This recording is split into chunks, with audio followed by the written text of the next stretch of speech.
अस्सलामुअलैकुम, आप देख रहे हैं टीवी 49 न्यूज यूके और मैं हूं मुनीर पीरजादा।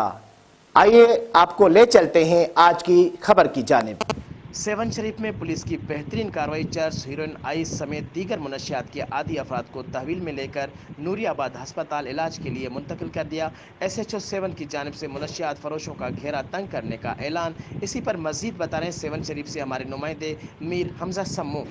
जी बिल्कुल, मैं आपको बताता चलूँ। सेवन शरीफ में SSP जामशोर और जावेद बलोच के हुक्म पर 7 पुलिस और 15 पुलिस की मुश्तरका कार्रवाई में 12 से ज़ायद नशे के आदी अफराद को तौहील में लेकर 7 पुलिस स्टेशन पर मुंतकिल किया गया, जहां पर SHO मुमताज़ अली थेबो ने मीडिया से गुफ्तगू करते हुए कहा कि 7 शहर के अंदर मंशियात फरोशों के खिलाफ कार्रवाइयों का आगाज़ शुरू हो चुका है, जिस सिलसिले में मंशियात के आदी अफराद को जो कि लाहौर, कराची समेत दीगर छोटे बड़े शहरों से 7 आकर पनाह लेकर मंशियात इस्तेमाल करके अपनी ज़िंदगी को तबाह करने में मसरूफ़ थे, जिनको आज पुलिस की तौहील में लेकर नूरियाबाद के अस्पताल में इलाज के लिए मुंतकिल किया जा रहा है। जब मंशियात फरोशों का घेरा तंग करके 7 शहर को मंशियात से पाक और साफ़ किया जाएगा।